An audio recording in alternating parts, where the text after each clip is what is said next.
Yo, yo, yo, what is up, Candy Crew? Welcome to this episode of Best Kandi Ever with me, your host, Renee, aka Bassdropprincess. Today, I have a very special guest on the podcast. I had actually met her for the very first time during EDC last year. She is um, a fellow raver, but also a very beautiful EDM fashion model, as well as a great person. She shares the same perspective on candy as I do, hence her name, Kandi Diva, aka Alex. So please welcome my good friend Alex.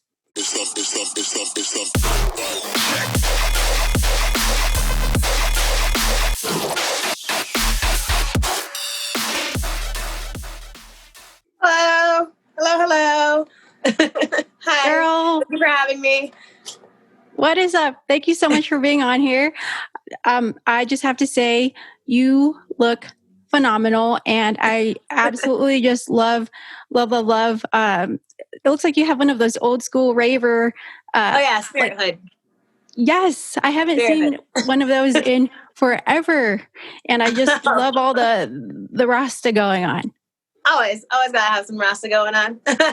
Yes, Thank you. Absolutely.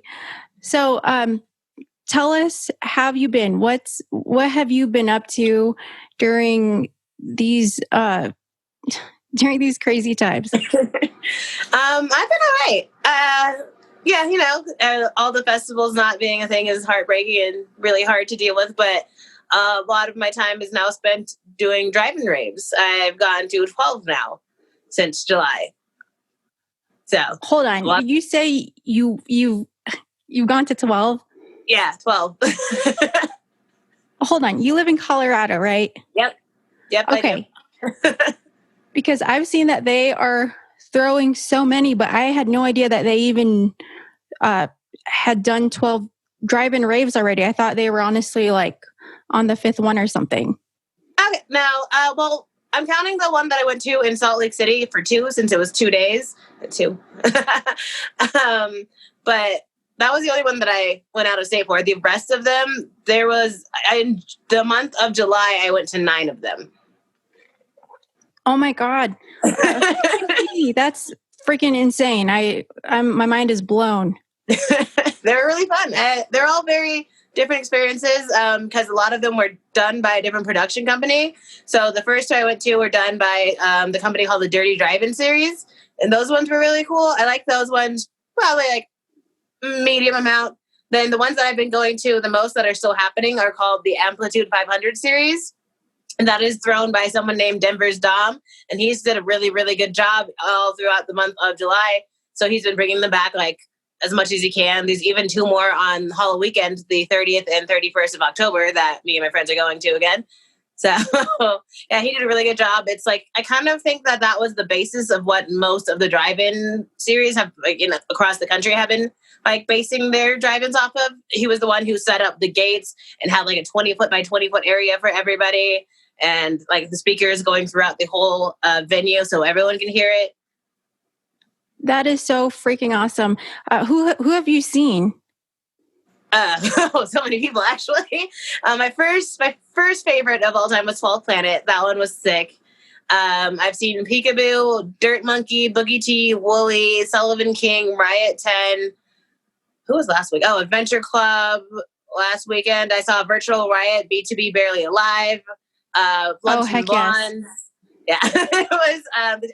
The day before was Boogie T. I've seen Dirt Monkey and Boogie T, I think 3 or 4 times now. Holy crap!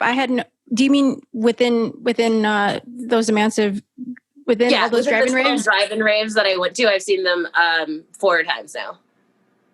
Holy crap! That is freaking insane. I've seen your posts and stuff. So this whole time, I thought you were going to maybe like, I don't know, 1 or 2 a month, but I had no idea that you've gone to 12. That's insane. You've probably beat the record for attending the most drive-in raves in history. Hope so. Yeah, I'm sure. So okay, you've gone to a lot of them, obviously. Can you tell us the pros and cons of the drive-in raves since you've gone to so many? Okay. I'll start with the cons. Just get them out of the way. You can't really I miss like interacting with people. I miss the crowds. I love being like getting lost in a crowd and just like zooming through all the people, meeting new people and like making new friends. I miss that so much. I like miss the meetups. I miss seeing like, you know how in EDC when you walk up to Kinetic Field and you see the sea of people, it's now a sea of cars and it's weird. Yeah, the cons are also like if you get there too late, you get a bad spot and you're in the back. Yeah, it's just not the same. And also now that it's getting colder, it gets cold at night and it gets dark so early. So like I didn't like this Halloween one. I'm kind of just bummed out because Halloween is fun. I want to dress up how I want to dress up and not wear pants, but I'm going to have to wear pants because it's going to be like 40 degrees at night. I was about to say, I'm sure it gets super cold there in Colorado. It was fine in the summer. In July, I think the coldest it got one of the nights was like 56, 55. And like, then you just put on a jacket real quick for the last hour of the show. But now it's like, it got cold as soon as the sun goes down, it gets below 60 and I hated it.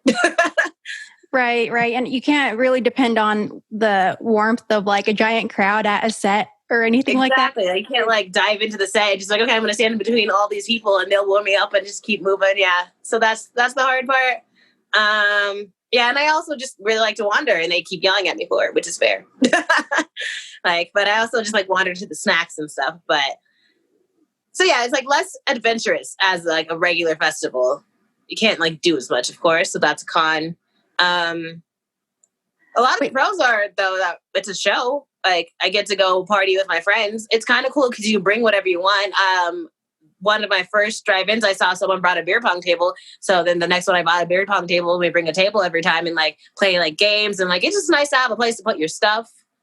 So that's really cool.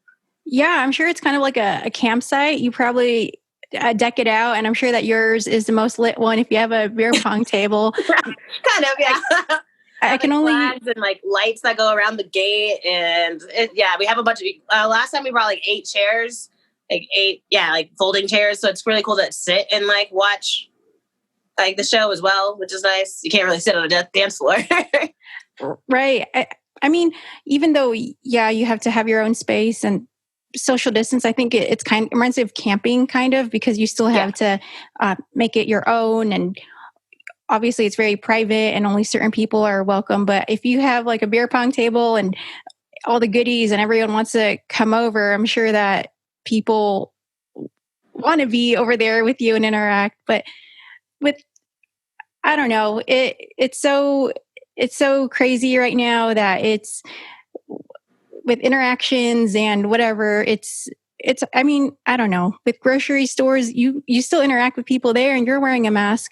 So I feel like it should just be at your own risk with knowing the consequences and what may happen. But I feel like it's almost no different than going to the grocery store where there's so many people, you know? Yeah, it is really at your own risk. Some people are more conscious about it than others. Some people are more careful about it than others. I like after going to 12 of them, I've seen very different like ranges of safety. So like I know what to look for, and I know like I don't want to say the right amount, but like my comfortable level of like interacting with strangers or like where I'm willing to go. Like we obviously don't like share water anymore, and we don't like share drinks, and we try to keep everything like separate. Like I'm down to like trade candy. Like I hug some friends that I haven't seen in a while that like I know really well. It's just like at your discretion, but it's like if you trust someone, like you know how you can only have 8 people in a car. But I know so many people because I lived in Colorado for so long that it's like, okay, I see a friend that I used to see at every show that I haven't seen in 10 months. Like we can hug each other with our masks on and we're fine with it. And so far I haven't had a COVID, so go. Right. No, and that is so great to hear, especially since you've gone to 12. I think that it's so important to at least like take initiative upon yourself if you are going to a drive-in rave to stay home if you don't feel good. So I think that by going to one of these events, you're by showing up, you're pretty much saying, I feel great. I'm not sick. I haven't been exposed. And I feel like it's almost like this honor system where you just Oh, we also signed a waiver. So that's the thing. Oh, wow. I had no idea that there was even a waiver. Is it a waiver just saying I haven't been exposed or I feel good today? It's something like that. Or like if you do get sick here, that they're not liable for it. It's like to cover the production companies, but for that as well.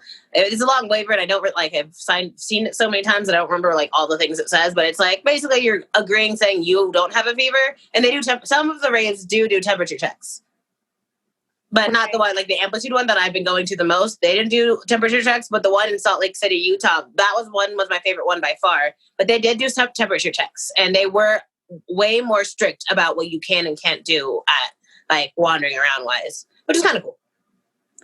Right. Well, either way, I'm glad that they're here and that they're happening.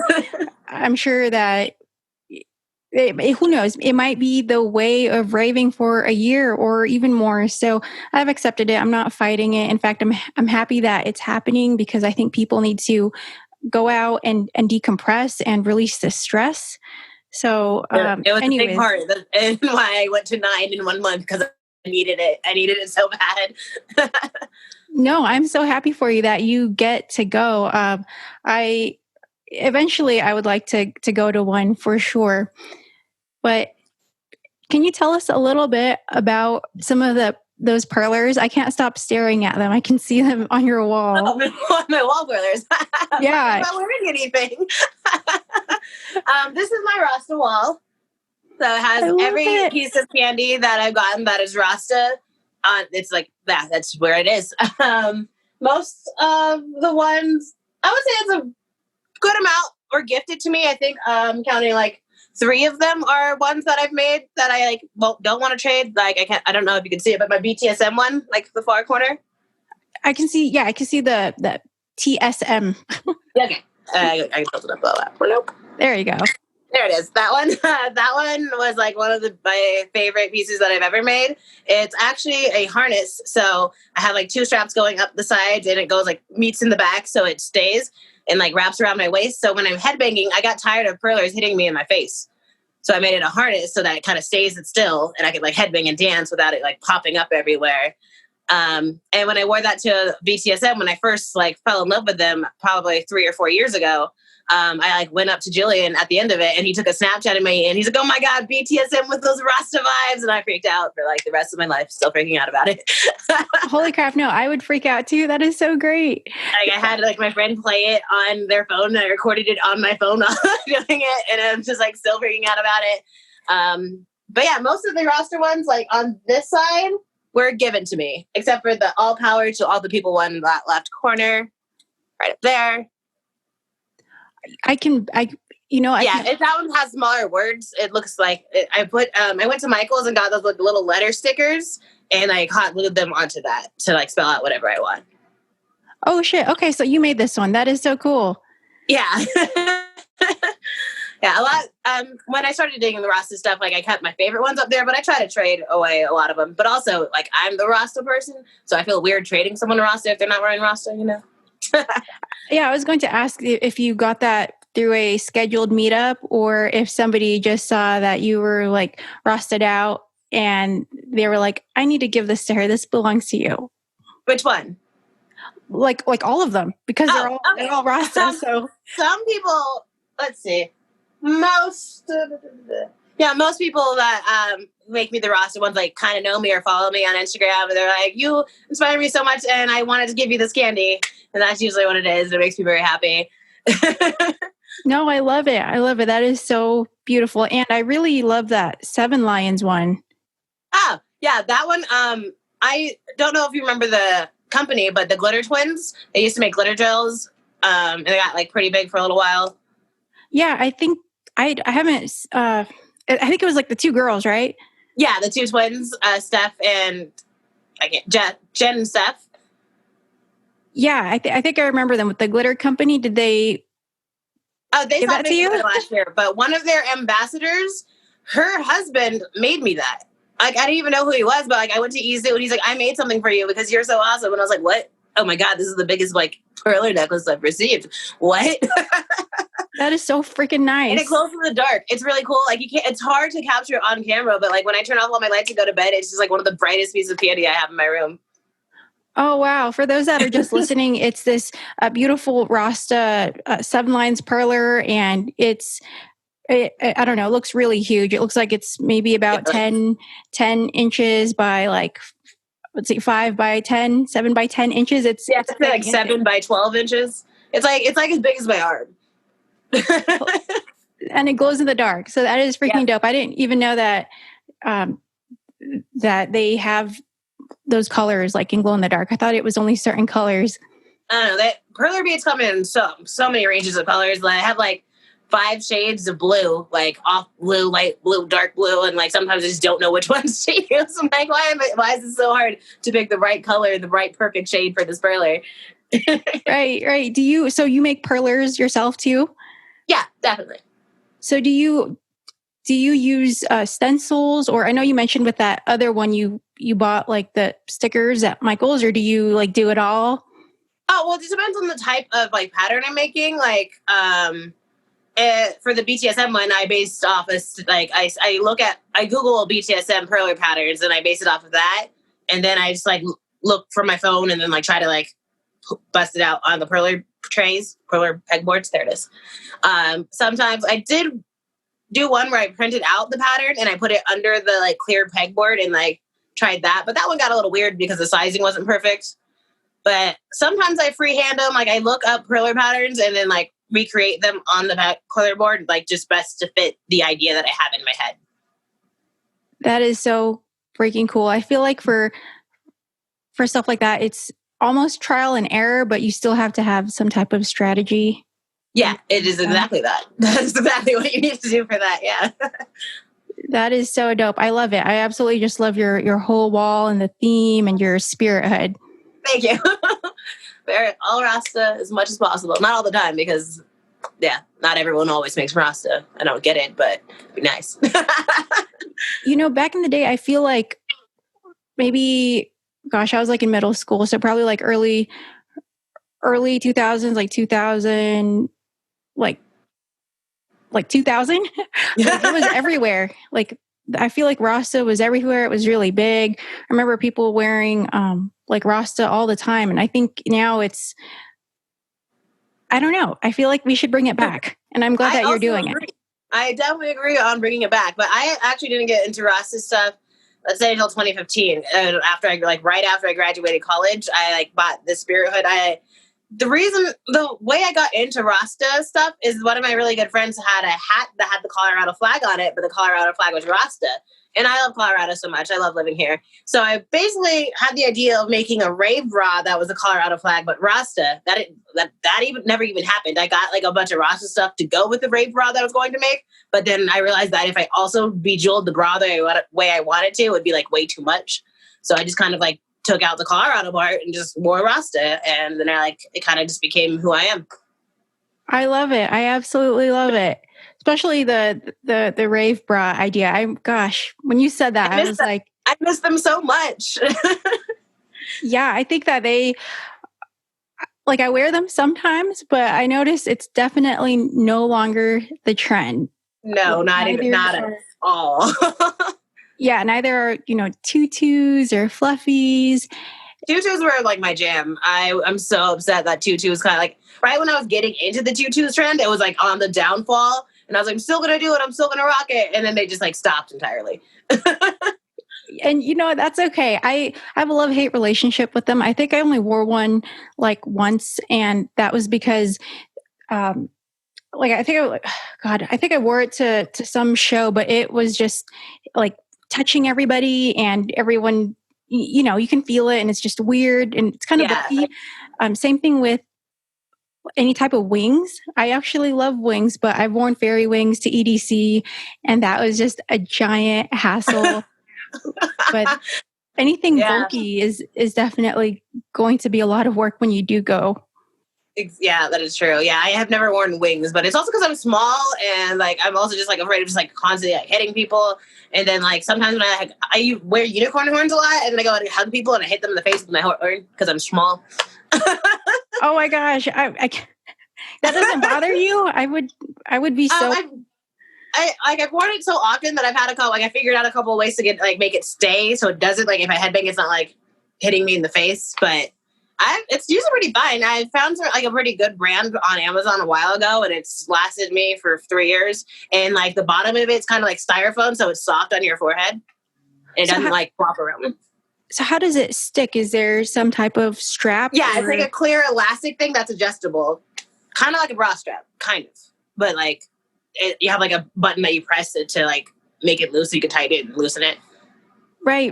Oh, that's so cool. You're very good at keeping stuff on your body, like that BTSM perler you're talking about with the harness and with your unicorn horn, which is really, really smart.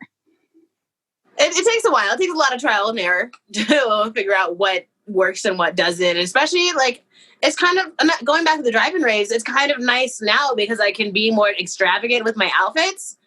And if I lose something, it's probably in that 20-foot area that I was standing in.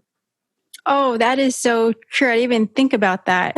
I'm sure that if people lose their phones or their wallets, that it's not hard to find at all because you can only go, I'm guessing, so far, but I don't know how far you have to go for food or the bathroom. Yeah, it's a little trek, but like it's a lot easier to find versus like an entire venue.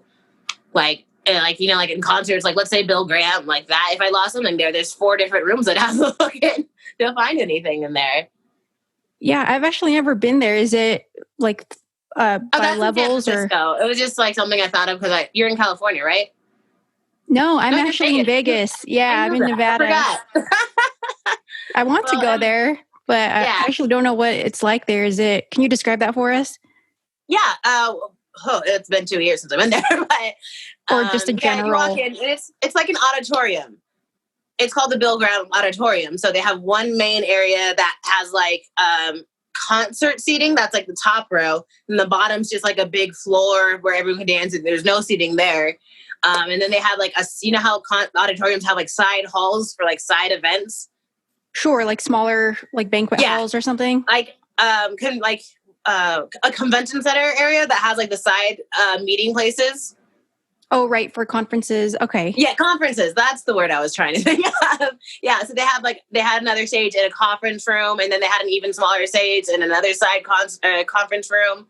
So if I lost something there, I'd have to go through 3 conference rooms and a main stage, and then also maybe upstairs in like a auditorium, like concert seating area.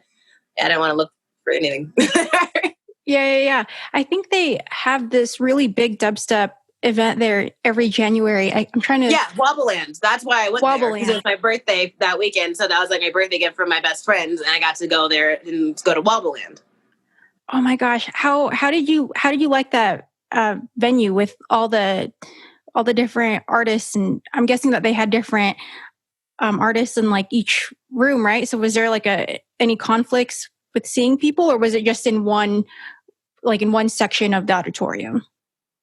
That one wasn't like that big. Like, you know how they have the smallest ones for people like you don't really know, and then like the second stage for like the B artists and the main stage for the A artists.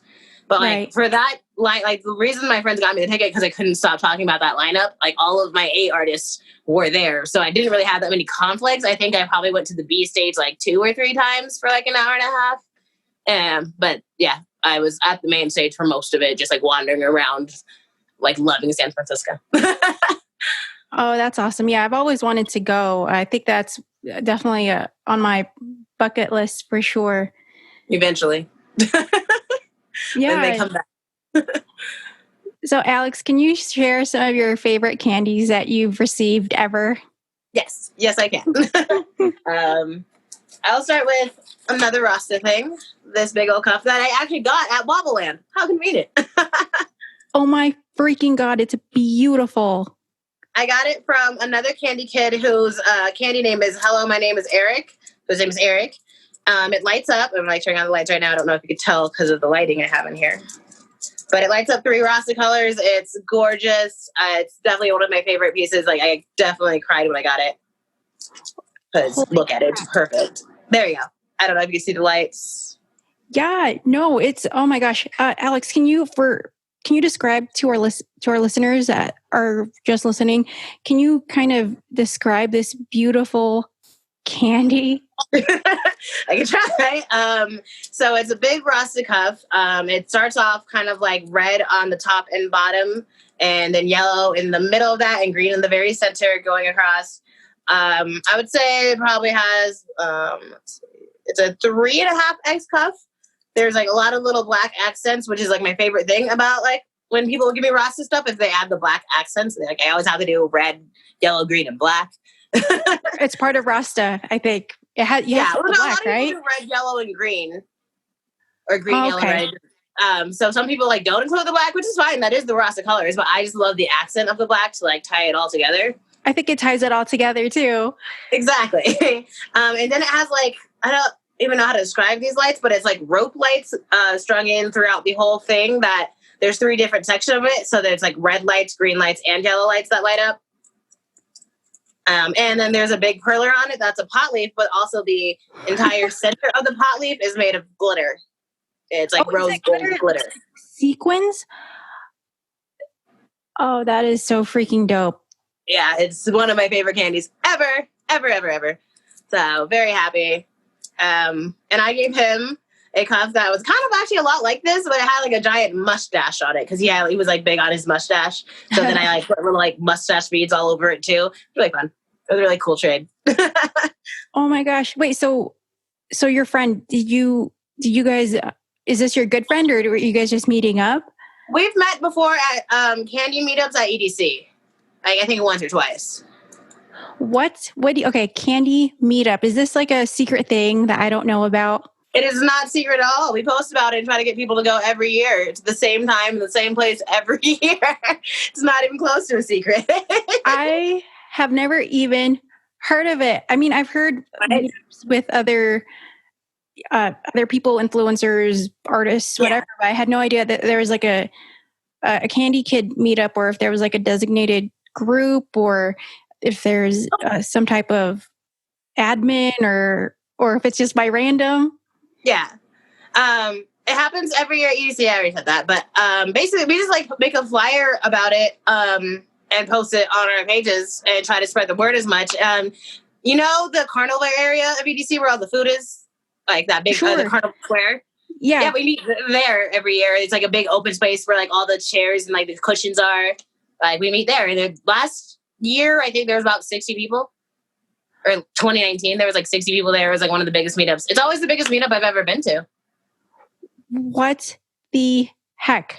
Okay, now I just feel like I don't love candy as much as you guys, because I have never even heard of this meetup. And I've been going to EDC since 2011. But that's so good to know. I definitely want to attend one. I mean, not that by any means I'm a candy kid. I'm definitely more of a candy receiver and maker.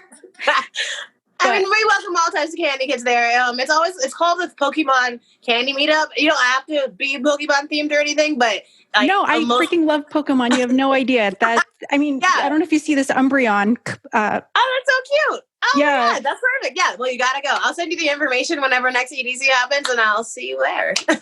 Yes. Is this like an all night thing, or it's just like at a certain time? It's for like an hour and a half. There's 2 meetups that they always advertise. There's one that's like an hour and a half long, and then there's one that's an hour long in case there are set conflicts. But I always go to I actually can't remember if it's the earlier one or the later one, but I always go to the longer one just because that's where like most of the candy kids are going to be. Right. Oh, okay.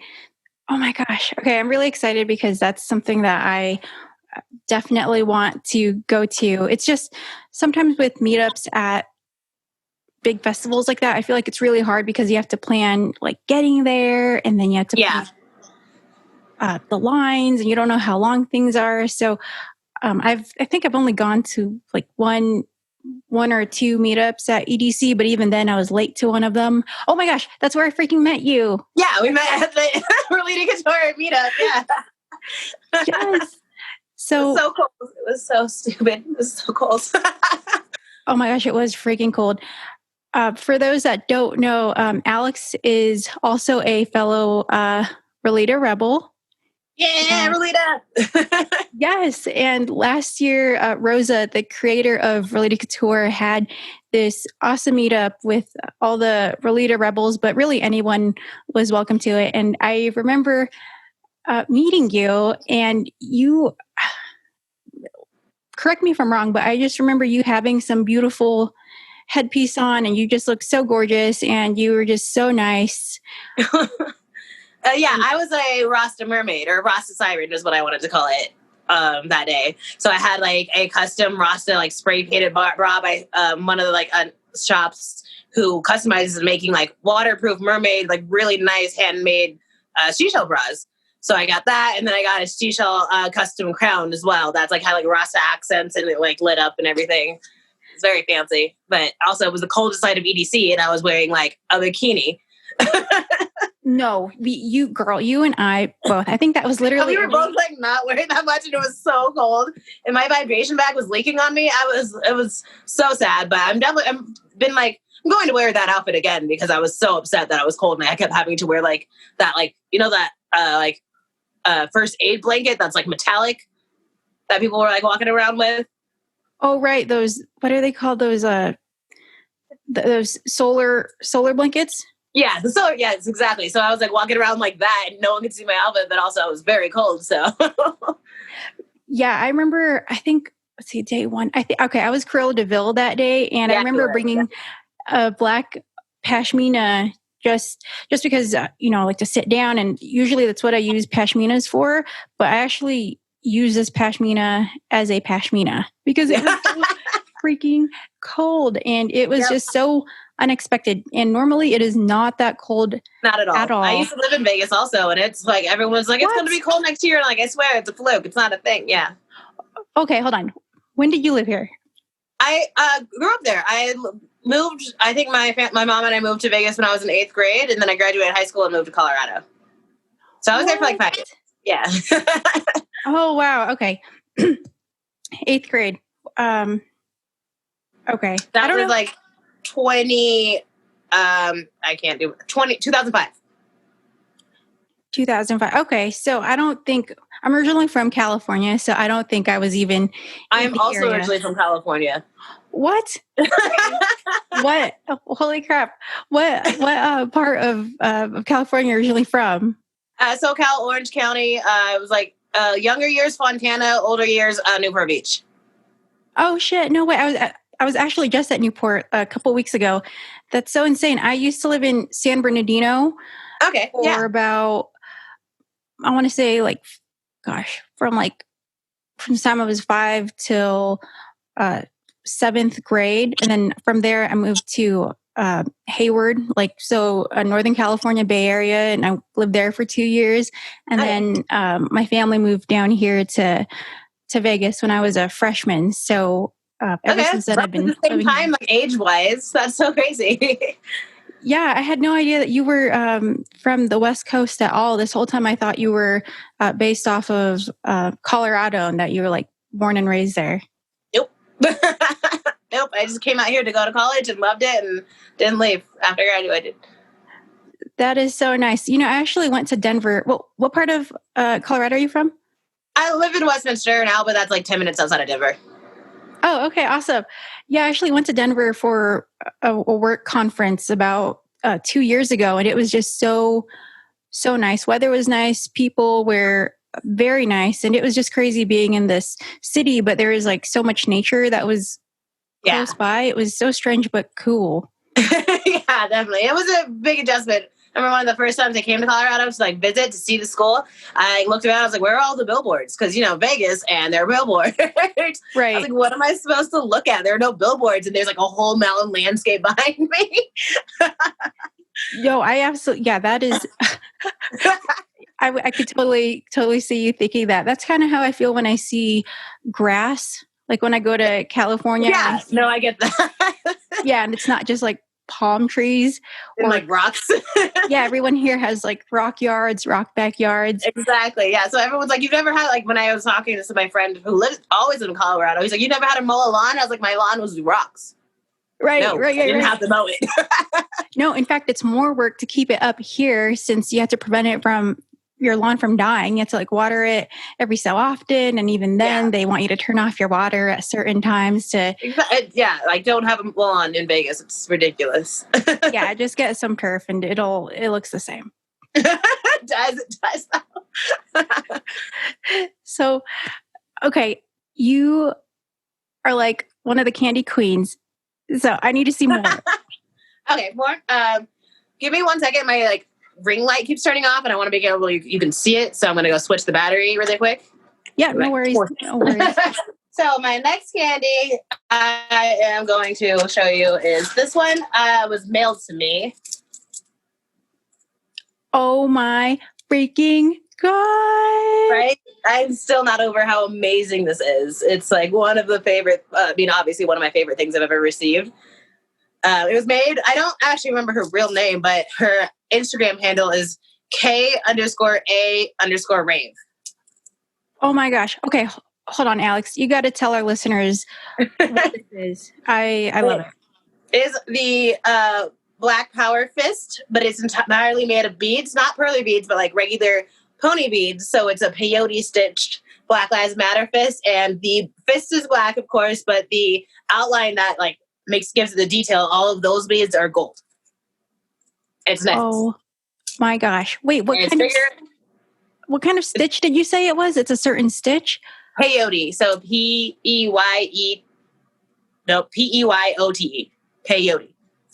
Okay. I didn't know that there was a type of stitch. That's insane. It looks like, it almost looks like this really pretty, I don't want to say like basket, but it has this really intricate, it looks like it has this intricate pattern to it besides the design. And it's just super freaking dope. I love it. Is this so you guys haven't met, right?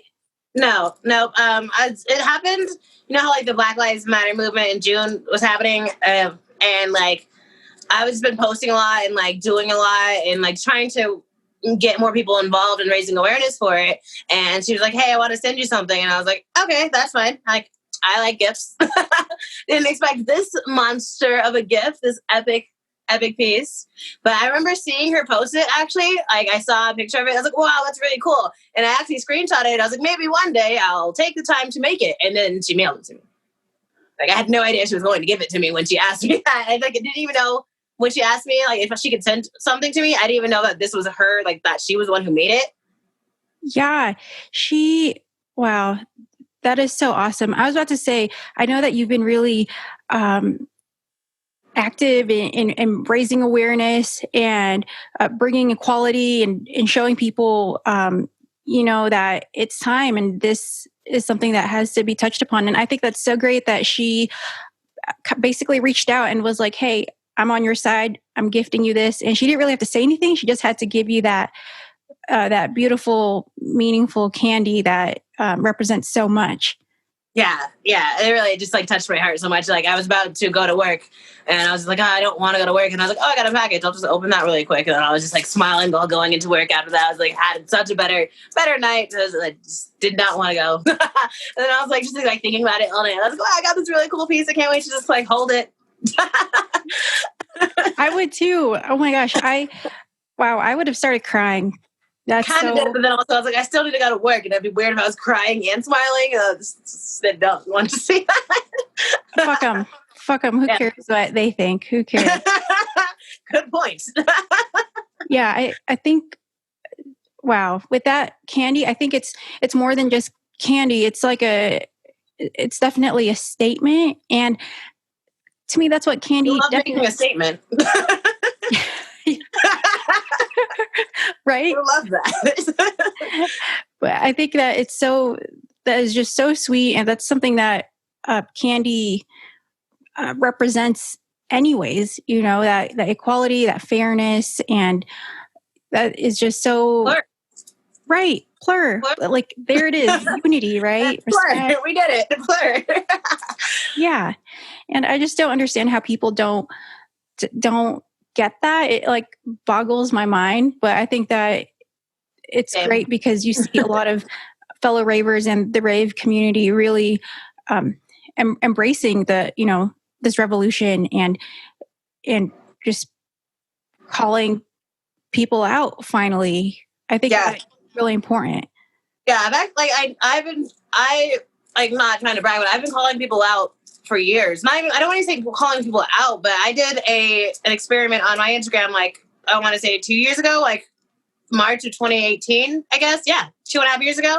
And I set up like the questions thing on Instagram stories. And I said, like, I have people send me the names of rave pages, like clothing or feature pages or otherwise, and like just send them to me. And I'm going to take the time to go through their page and find out when they most like recently posted a Black person, most recently posted a non-Black person of color, and most recently posted a plus size person, just to raise awareness of what we're all seeing every day, like, and how low, like how unrepresented these groups are.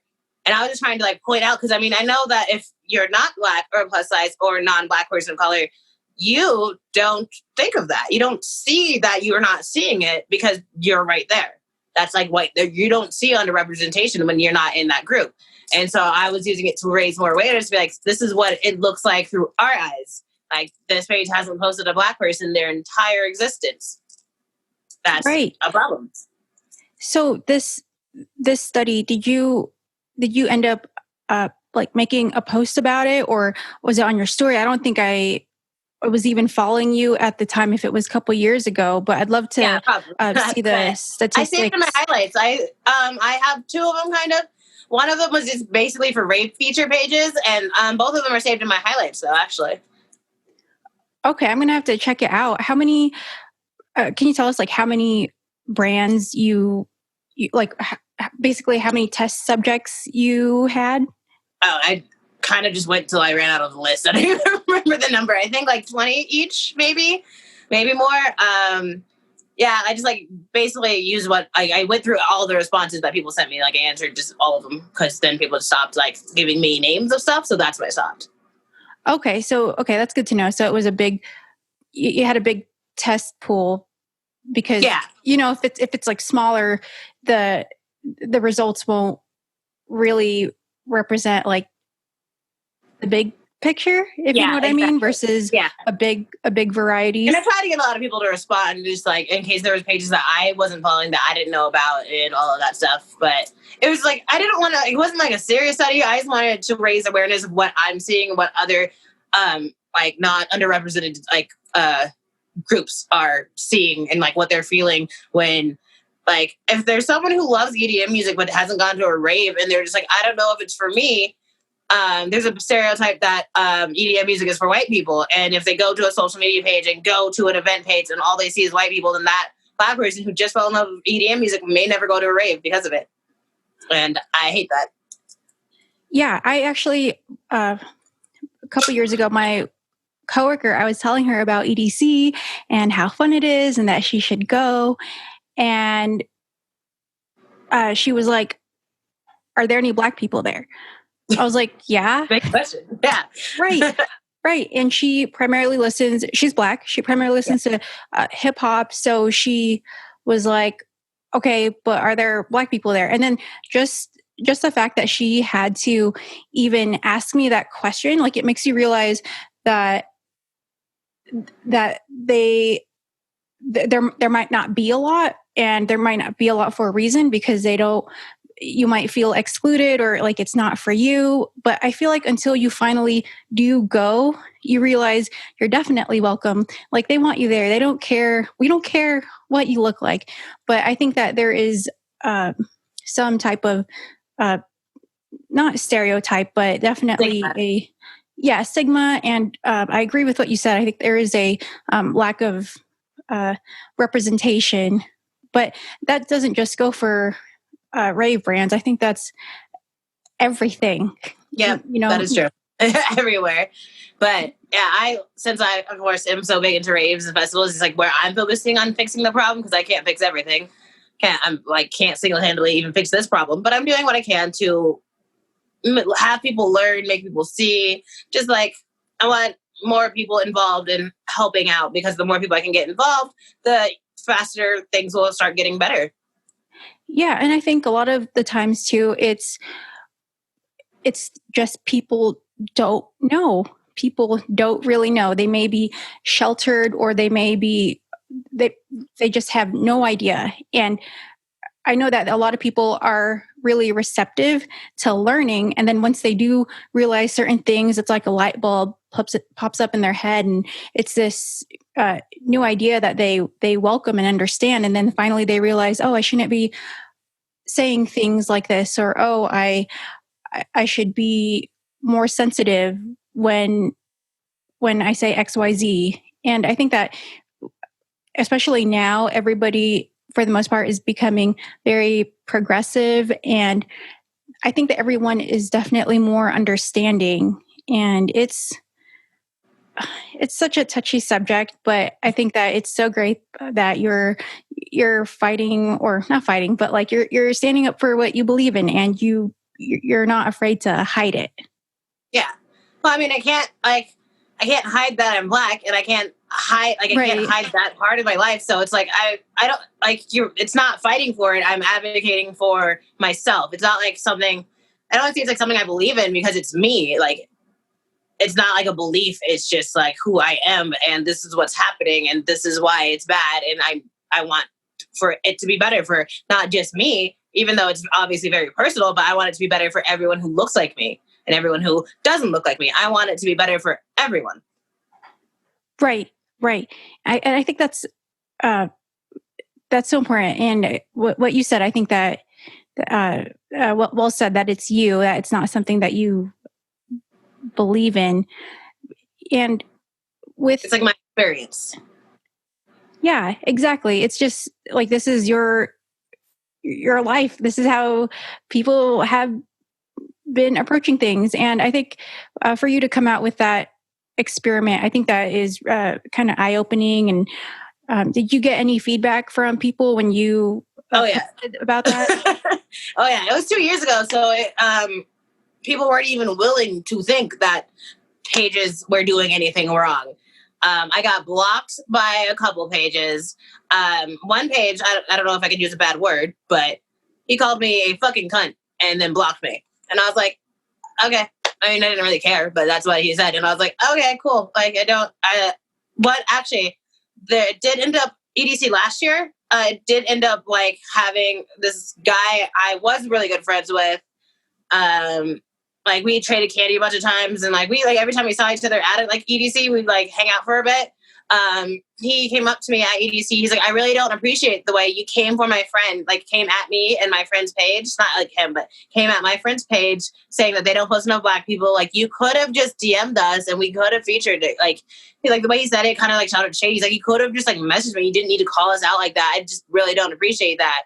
And I said, I was like, no, I'm not going to spend the time out of my day messaging random pages, begging them to post like more diversity. That's not what the point of that was. But like, but also like people started coming up to him because he's also like pretty big in the rave world. So like, I was just not having it. Also, I was like, okay, like we can talk about this later, not right here, not right now. Like, I'm not going to go out of my way to beg pages to post Black people. I'm going to tell them that they should, and that they should see that this doesn't represent our community. But I'm not going to like make it shady like that. Right. I was about to say, I think that it's different when you're attacking somebody and when you're trying to educate and you're presenting evidence, like information, your findings. Right. It wasn't like I was saying, like, look, they haven't posted it. I'm like, this is what the last time you did post it. If you did post it, like, that's like making you know that it's been a while, or it hasn't, or you're doing a really good job, or like just stating facts. And it wasn't like I'm calling out one page. I tried to do as many pages as possible. So then I went actually back after that, like after EDC, I went to go message him to be like, hey, like this, like to explain my points and to hear his side. And he had already blocked me. Oh, that's really unfortunate and is a bummer to hear, but hopefully, yeah. And, I think that people do change. I don't think that they stay the same way forever. Sometimes I really do hope he did change, because like I really had respect, and I really like the reason I went back to go explain myself is because I had respect for this person, and because I like know he didn't mean it out of a bad place. Like I know that that's not why he was saying what he said, but then I didn't get the chance to. Right. And I think that some people get very defensive right away when it wasn't your intention to attack or put them down. It was more to be like, hey, this is what you're doing. This is how you can improve. Do you think you can do that? And basically, Yep. Kind of, letting someone know. It's like, how do you expect someone to change their ways when you don't tell them? Like, you're communicating. So yeah, and trying to open that dialogue last year or 2 years ago was obviously really, really rough. So I'm like, as hard as the past few months have been, I'm glad that we're getting to a point where we can openly talk about it, and I don't have to like actually try fighting for what like I want to get better. It's more people are actually listening to me now, and it's really nice. Yeah, that makes me really happy to hear that. I know there is a page, Melanin Ravers, that I follow. Yep. I've been following them for a really long time now, but I've noticed that they've been popping up more in my feed. I don't know if it's a group of people that run it or if it's just... I was one of the admins until like 2 weeks ago, actually. Are you serious? Oh my God. Yeah. Okay. So I was like okay, I was technically following you guys for years then. That's insane. Because now you're on my podcast. I stopped being an admin for that page kind of because I couldn't keep up with the posting. I was probably one of the worst people at posting on the page. I'm more of a do takeovers and go to events and like social interaction type person. Like I as much as I post on my own page, I have a hard time posting things on other pages and like just like knowing what to say on a caption for like other people. I'm not good at posting other people and like coming up with captions for other people. So I like just kind of, I would say I slapped off on that the most on the Melanin Ravers page. And what they brought me on was because I was going to so many festivals and shows and I would go out of my way to find Melanin Ravers to add them to the page and to get them to follow the page. So that was what I was really good at. And then the pandemic happened and now I can't go out and find people. So, yeah, that's why I kind of stopped being an admin for that. I hope that when festivals come back up again, I can continue doing what I was doing before. But yeah, I think we did a really good job with that. We're doing a really good job at that page. And the owner, Gaia, her Instagram name is Gaia XNL, I believe. It's like hard for me to picture in my head, but she's doing a really good job. She's like set up so many like events. She keeps like wanting to do more with the page and like just keep promoting and finding more Melanin Ravers with that. So that's pretty cool. Another person, her name is Jasmine, but I think it's Harpy Lady is her Instagram. I think you've seen her. I don't know. She's on Rolita's page kind of a lot, but so they're the two. They started Melanin Ravers the day after EDC 2018 because they're kind of tired of like not seeing enough Black ravers on all of the social media posts and like feeds and pages of ravers. Okay, so holy crap! So okay. Sorry, that's a lot. Yeah, this reminds me of a page that I follow. I don't think that they're even active anymore, but it was Asian Ravers, and it's not that race is the only thing that unifies us, whatever, but it was just always cool to see a shout out page where it was someone that looked like me, or it was like why we did it. Yeah, and it was just really, it felt nice, and it's nothing against white people or anything like that. It's just nice when you can identify. And I say that because for the longest time, there was no Disney princess that I could really identify with, I was always like Princess Jasmine, or like I thought Pocahontas, like I was like, we look the same.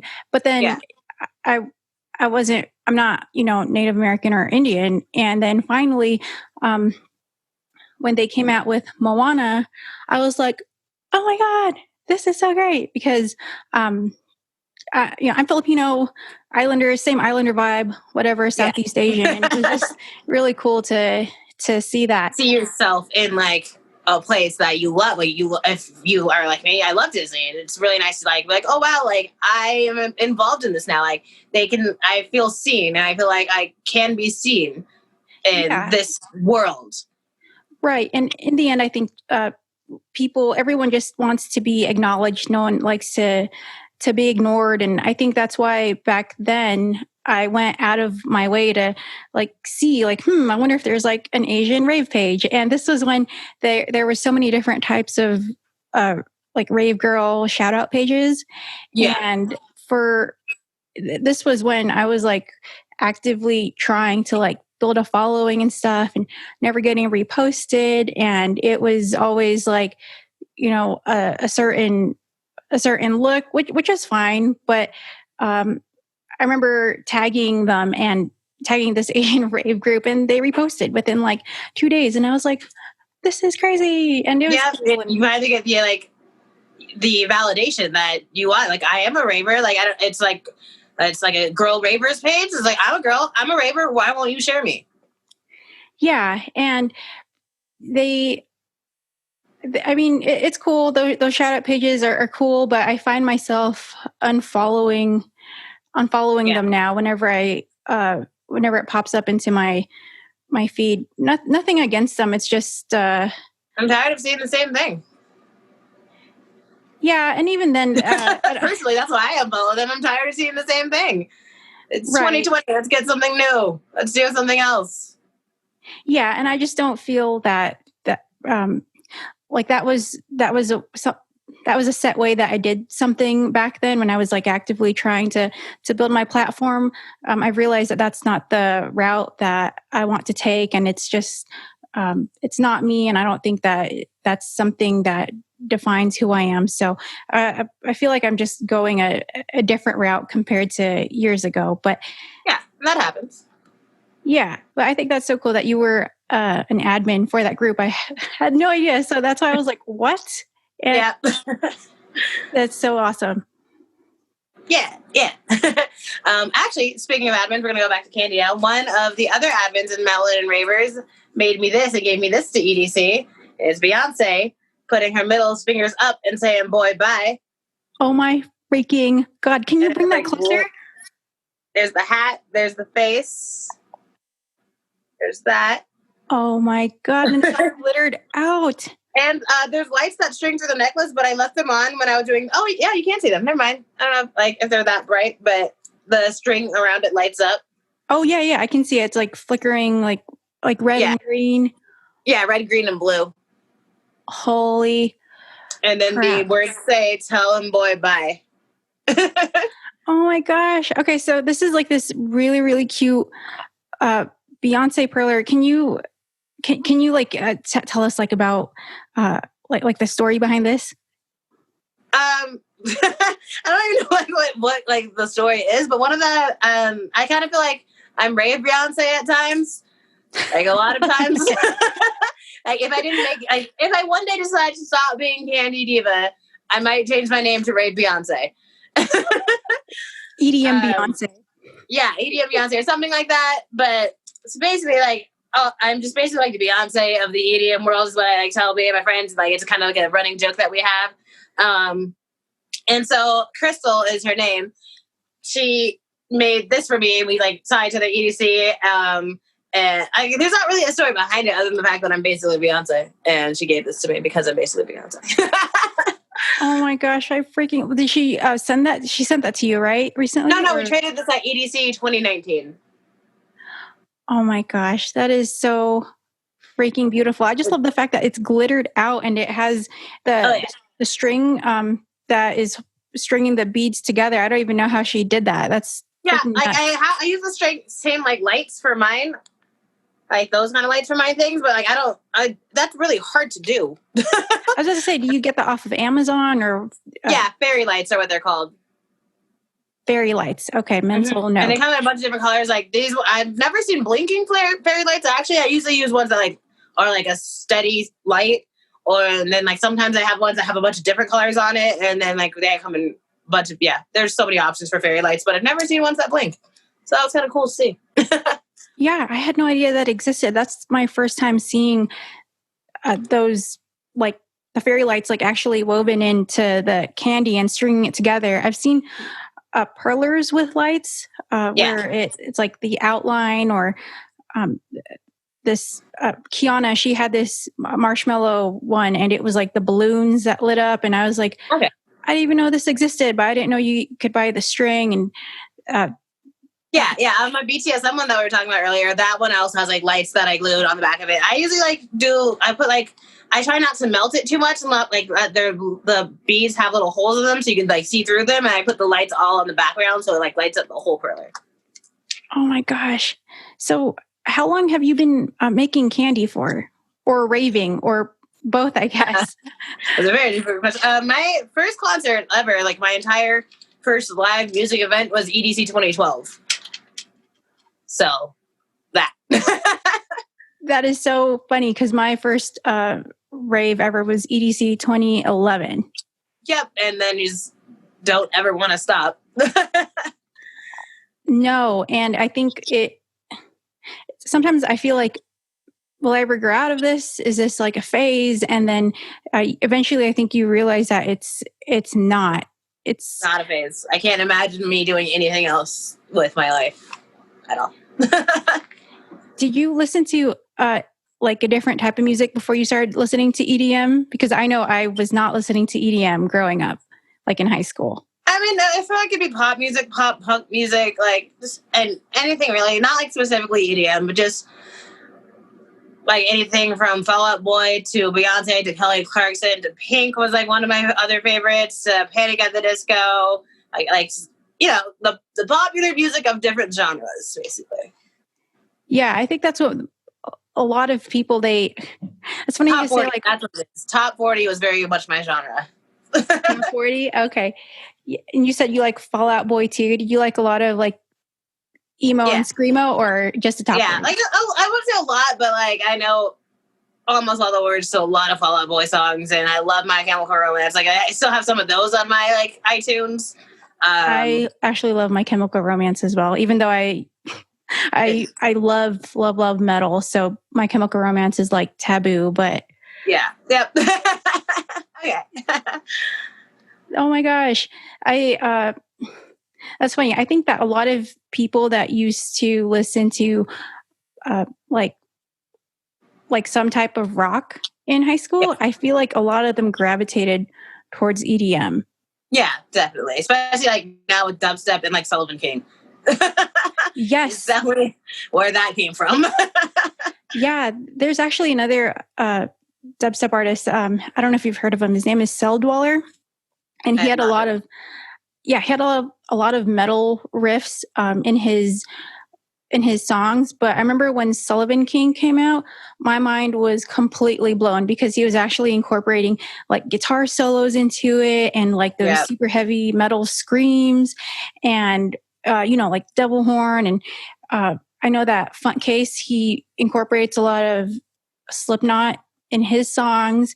So whenever I hear like metal or even like My Chemical Romance, I think Sullivan King did that at Hard Summer. I was just like, holy crap, they like freaking out the whole time about it. Yeah, because I think a lot of them definitely listen to the same music that we do. Like Seven Lions, I know that he listens to a lot of metal too. My favorite DJ of all time, and will be is Calvin Harris, and I got really that. Oh yeah, she's the love of my life. Every song of his I love, and like every new song, every old song, I have like everything. I love everything he's ever done. Is he still making music? Yeah, he just came out with a new song with The Weeknd actually called Over Now, and it's like such a vibe. Oh my gosh. So good. I love him so much. I'm like, this year is just especially painful because I was going to get my passport finally as like an adult and go to Creamfields and see him finally. Because the one and only time I saw him at a festival was EDC 2014. Not even the big one. Like he was on the main stage in 2015, but at 20, I didn't get to go to that one. I went to 2014 and he was at the circuit grounds. And it was, again, one of the best times of my life. But then I'm like, I've seen him in Vegas a couple times at the club, but like not. I was about to say, just coming to Vegas. He like, but that's not the same. Like a residency. Not the same. I've seen him like 4 times. It's not the same. I want a festival Calvin Harris. And I was going to get that this year. And then this year sucks. So did you did you like already buy your tickets to that, or was that? No, but like my cousin lives out there, and like we were like making plans for it. Like it was like one of those things where like I was planning on doing it like at the beginning of the year because it's a trip to Europe. So like in March, I saw my cousin in February when she came to visit me in Colorado, and I was like telling her about it, and she's like, I might be in the UK during that time. Like I might be living there for a couple months, and I was like, cool, like we can actually do this. And then one of my best friends that I go to a lot of raves with, he's from Germany, so like. We were like actually like making actual like going to Europe plans for the first time in my life, and then everything fell apart. It's like every time. No, trust me, 2020 is just, I feel like that's the year that everyone had made all these plans. Like so Justin and I, we were supposed to go to, the Philippines in April, and we had already bought our tickets. My parents bought their tickets. It was like this giant family reunion, and it just, so sad. Yeah, I was like, and I haven't been there in like 10 years. So it's like, I definitely feel your pain with making these giant extravagant plans and they just don't fall through. Yeah, this year was actually going to be my first escape Halloween. Oh my gosh, You've never been? I've never been. I've never been to a SoCal rave, and I'm from there, and I'm like, I need to go. This year I'm going to go. And I was also going to go to Disneyland for Halloween. Also, like I was so excited for like this also trip. And like now that like Halloween's coming up, I was like, oh yeah, I was going to do something fun. Darn it. Hey, are you okay? Hold on. Are you going to a Halloween drive-in rave? You have to be, right? I am. I just also like what I really wanted to do was I was actually going to travel. I know, taboo. I was going to go to, there's a balcony, like a hotel rave. So what you do is like you and 3 friends, so 4 people, buy a hotel room, and it has a balcony and it overlooks a stage, and the rave is there. So you're staying on your balcony and like watching the show. And wait, I was hold on. Where is this? A balcony? Myrtle Beach in South Carolina. Holy and it's like my one of my other best friends. It's more of like a funky lineup, like So Down, Manic Focus, like that type of vibe. Like the lineup is like one of my best friends who likes like jam EDM music. Like that's one of his best lineups like he's ever seen in his life. So we were gonna go do that, but he can't get the time off work. I was gonna go. I was definitely gonna go, but then like my best friend whose lineup was like made for him. That's weird if I just go without him. Can't do it. Oh my God, my mind is blown. I didn't even know that was even a thing. Balcony rave. Yeah, they're just getting so creative. I was so excited. That's like what I wanted since I've done like 12 drive-in raves. I'm like, I feel like such a brat saying this, but I'm kind of getting sick of them. Oh, I mean, you've been to so many compared to a lot of us who haven't even been to a single one. I know. So. I feel so bad thinking this, but I'm just like, I'm so like, especially because it's getting cold now, so it's not as fun. I hate being cold. I really do. So like, the later it gets now, I'm like, if it was in July and I was going to my 50th, I'm pretty sure I'd still love it. But now that it's like you get there, it's cold and like can't really like do much. Like it's just not the same as the summer ones, which is why I'm like, I also feel like that's why I'm like not as excited as I could be, but. And also, like, I just don't know what I'm wearing for Halloween because I didn't know what I was doing for Halloween. And, like, half of my excitement for Halloween is the costume, of course, because it's me. So now I'm like, okay, now I have to think of a warm weather costume, and I don't want to do that. Or a cold weather costume, and I don't want to do that. Yeah, for raving, I feel like you always have to modify your outfit, especially if you're a girl and you're all about the outfit. You have to make it so that when it does get cold, you're still coordinated or people can still know what you are. Right. Like it doesn't ruin your cosplay or stuff like that. I think that's what honestly, I think I'm not even going to try that hard for Halloween because I'm doing that 13 looks of Halloween like Instagram thing. And I'm doing, 13 of those looks. So I feel like I'm not going to try that hard for the actual day of Halloween. But I always say that and then get an idea like 2 days before. I was actually, not this past year, but the year before, I became Beyonce from like Coachella. I did that whole outfit. I put that together in like 72 hours because I had the idea and I was like, cool, doing it. And like made a bunch of stuff, like made a big like Nefertiti hat, like handmade that and like put everything together. And I was like, wow, I did that in 2 days.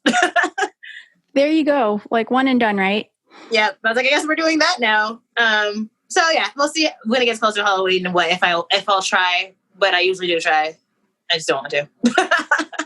Yeah, no. And those, the 13 looks of Halloween, I think that's so awesome that everyone's like participating in it. And I've seen all these super killer looks on Instagram. And I was just like, wow, am not trying at all, but I've been so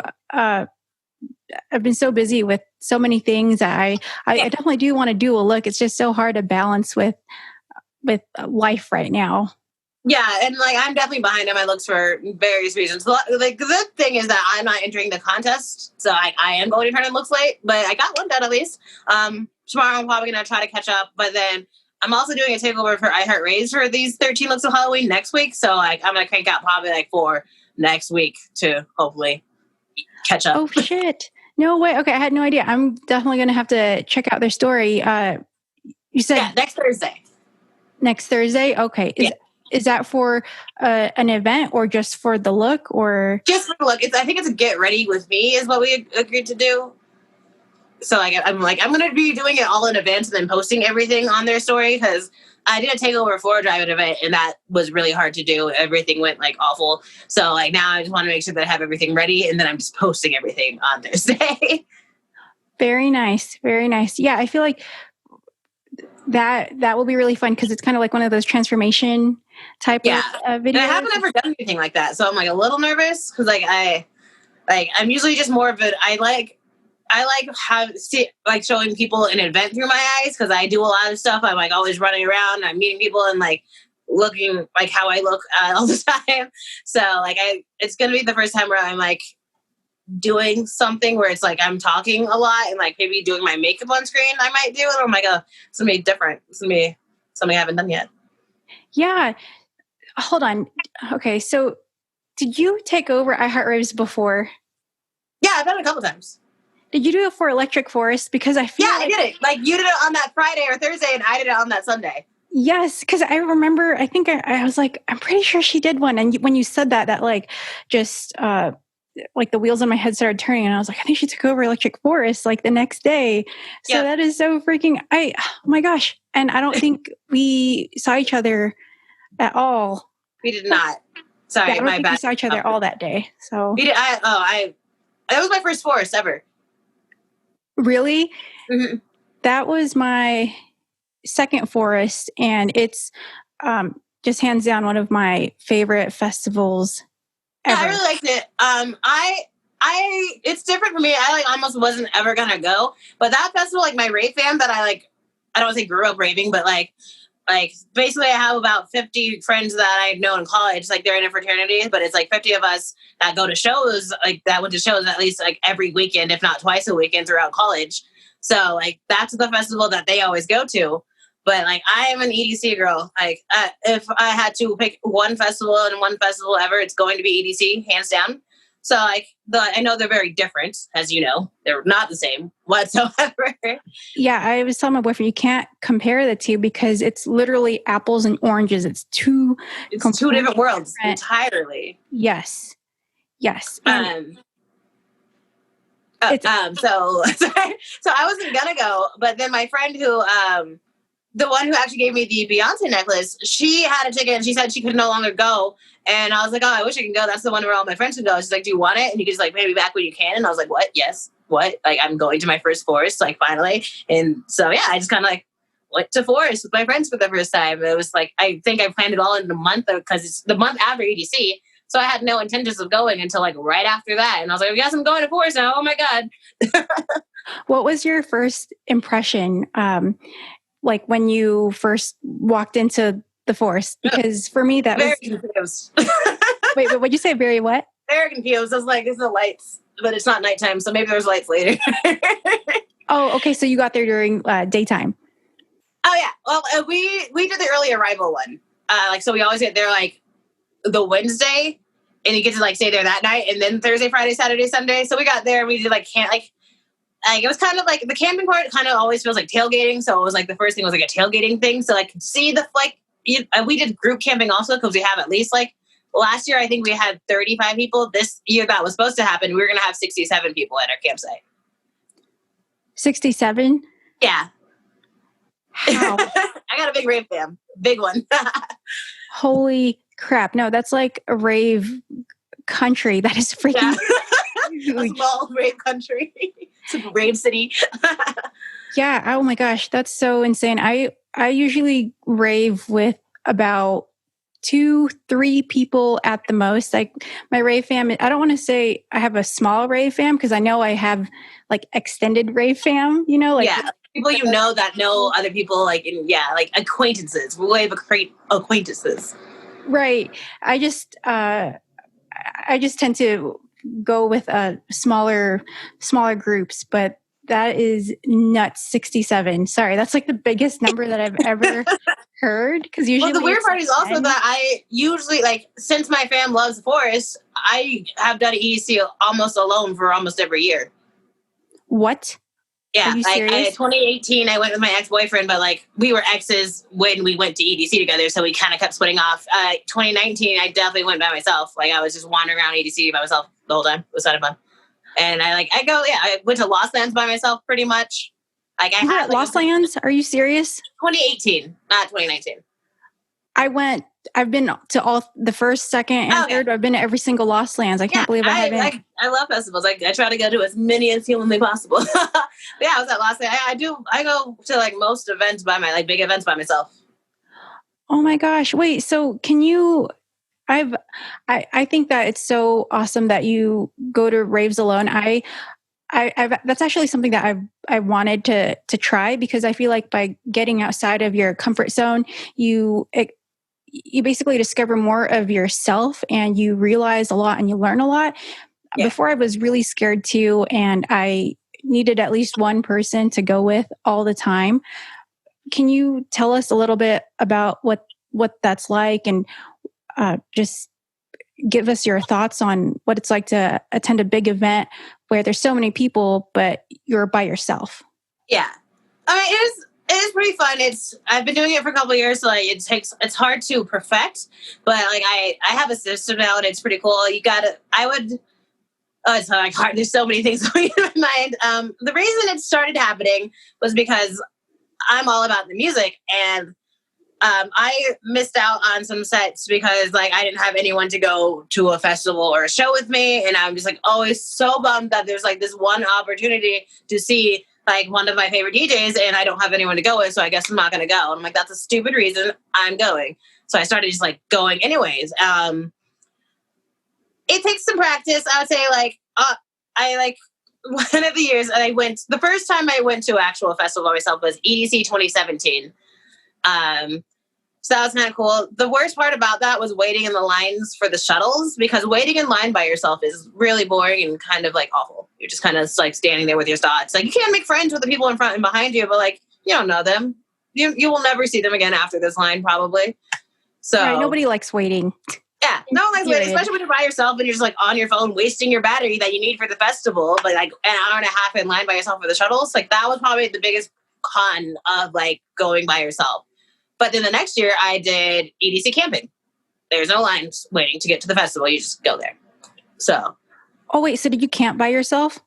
I didn't camp by myself. I camped with people that I knew from, like, I met them through Instagram. I hadn't met them before, but like I was like looking for a spot and they let me in their tent.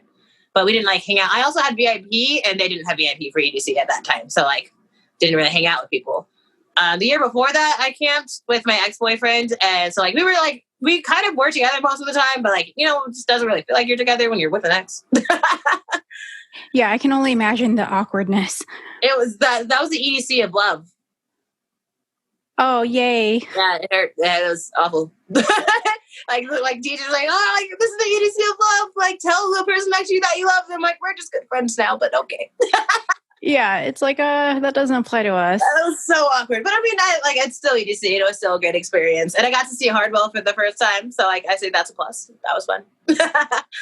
Oh, shoot. Very nice. Wait, so when you go, okay, when you go like alone, like not the one with your ex there. Yeah, like by myself, completely by myself. Yep. So do you just go to your schedule accordingly, like the artists that you want to see? Yeah. You just like do your own thing. Do what you want. I do one of my own thing, but like one of my weird favorite things about being by myself is like when I have to go to the bathroom, I don't have to tell anyone. I can just stop what I'm doing and go walk away. Like, if you have a group of people, you're like, hey, I gotta go to the bathroom. Like you gotta like corral the people. No, I'm like, okay, gonna go. Right. I feel like you have to touch base with everybody. You have to tell them the plan. You have to tell them the meetup spot. You have to let them. Yeah, exactly. You're just doing whatever you want. Like it's kind of freeing, honestly, because you're just like the first time I really realized, I was like, okay, I have to pee, and I looked around, and I was like, oh, okay, I'm just gonna go. Oh, okay, that's cool. It's less of a hassle. Right. And I think that's what's really nice. And I think that's one of the reasons that I keep my rave fam kind of small, is because when you make plans, things might take a while because so-and-so is doing this or so-and-so is doing this. And then it takes forever to it takes you a while to get out of the house. And then everyone has their own needs and blah, blah, blah. And then my big rave fam, every time we get together, we're like, it's herding drunk cats. Drunk cats? Yeah, like when we're trying to get out of the, like when we're trying to get on our way, it's like herding drunk cats. It's like, okay, we gotta go. Like, no, let's run to the bathroom. I was like, wait, let's take one more shot. No, like, wait, I can't find my, like, it's like herding drunk cats, just like aimlessly doing random things. Like, no, we're leaving. We gotta go. Oh man. Yeah. And I think that's another thing too. You must be very patient, because I'm not patient sometimes. And I'm just like, we got to go. The parking lot's going to get crazy. We need to leave right now, or else we're going to be stuck in that long, giant line. Well, the fun thing about having such a big rave family is we break off into little groups, and we know, like, we all don't like the same music. Okay. We all don't like the same thing. Like, at Forest, actually, there was a lot of times that I was still by myself because I didn't want, I had other things to do. Like, there was a meetup I was doing. I did the Rolita Couture photo shoot at Forest. So I was like, okay, I'm going to go over here. Like, okay, I'm going to go explore. Like, if I didn't like the artist, I'm so independent now that my group trusts me to just go wander off and that I'll find them again. There were so many times that I would accidentally find them. Cause we had a totem. Our totem was Nigel Thornberry with res goggles. Oh my gosh, from the Wild Thornberries from exactly. Nickelodeon. I freaking love that show. He was one of my favorite characters besides Donnie, that estranged orphan. So we called our crew the Smashing Love Colorado crew, because one of our totem was a Colorado sea with a big heart that had lights around the heart so you could see it at night, and the other one was the Nigel Thornberry with res goggles. So it was Smashing Love Colorado Company. Oh my gosh, I freaking love that. Oh, totems. I'm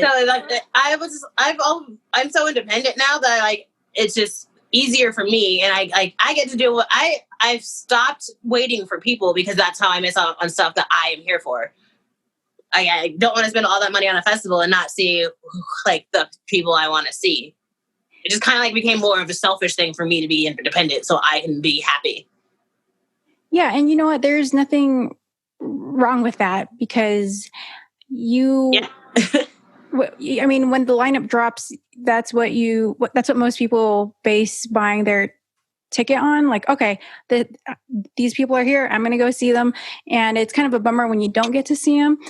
So with my best friend and I, my best friend Chloe, for the longest time we were raving, just us two. So whenever there was a conflicting set, what we would do is basically compromise. So we would split the hour. Okay, we'll see 30 minutes of, for example, of Flux Pavilion, back in the day. And then we'll see 30 minutes of A-Track or whoever, because her and I, she loves dubstep too, but we also have some different artists that we love, and you have to reach that compromise, which sometimes sucks, because when it's your favorite artist, you really want to stay. You want to stay the whole time. You want to be there. You don't want to miss that. You don't want to miss it. You want to have the whole memory of you heard the whole thing, and people are oh, when he dropped that song, you're oh, that's my favorite song, and I missed it because I had to go. That's the worst. Right. That's usually it too. It's okay, he's going to play this one song, and then we can go. We can go to the bathroom. And then at the end of the set, and then you feel bad.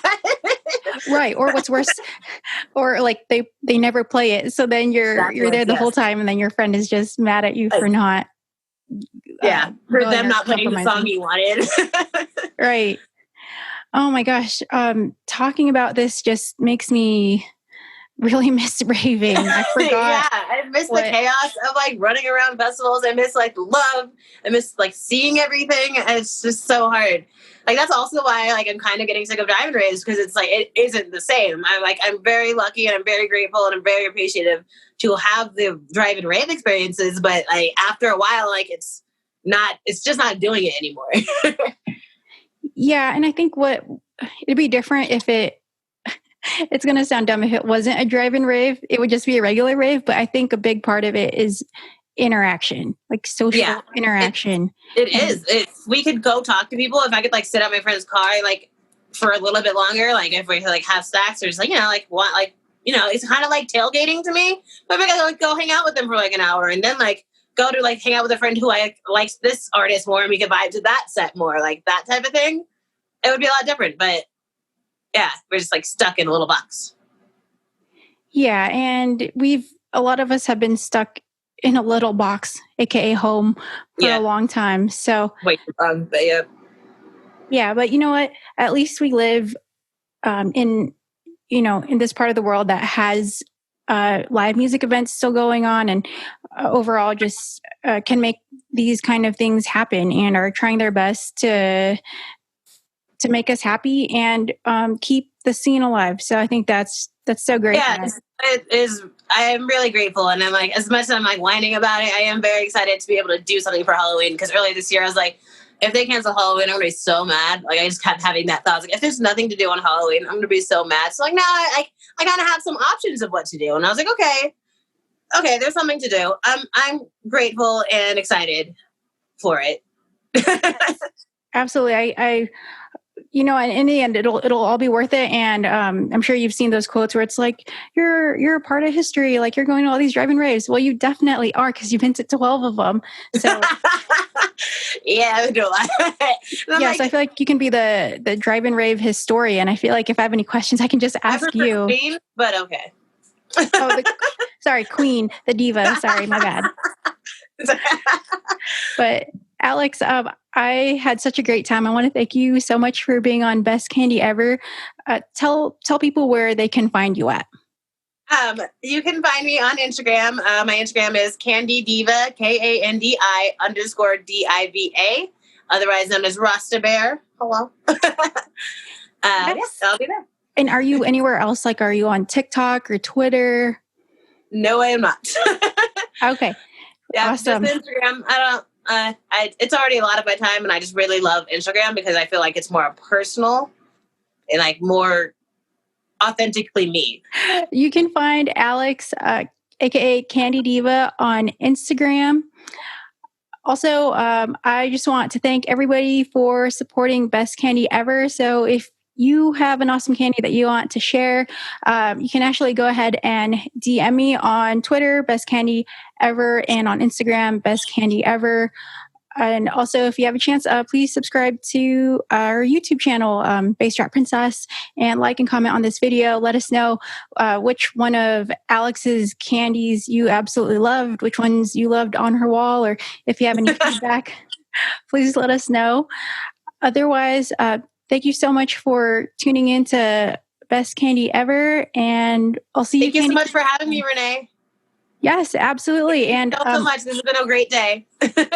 Yes, and maybe you can be back on the show for future episodes. I'd love to have you, and you have so many candies to. I have so many. Yeah, I would love to. I would absolutely love to. Just let me know when.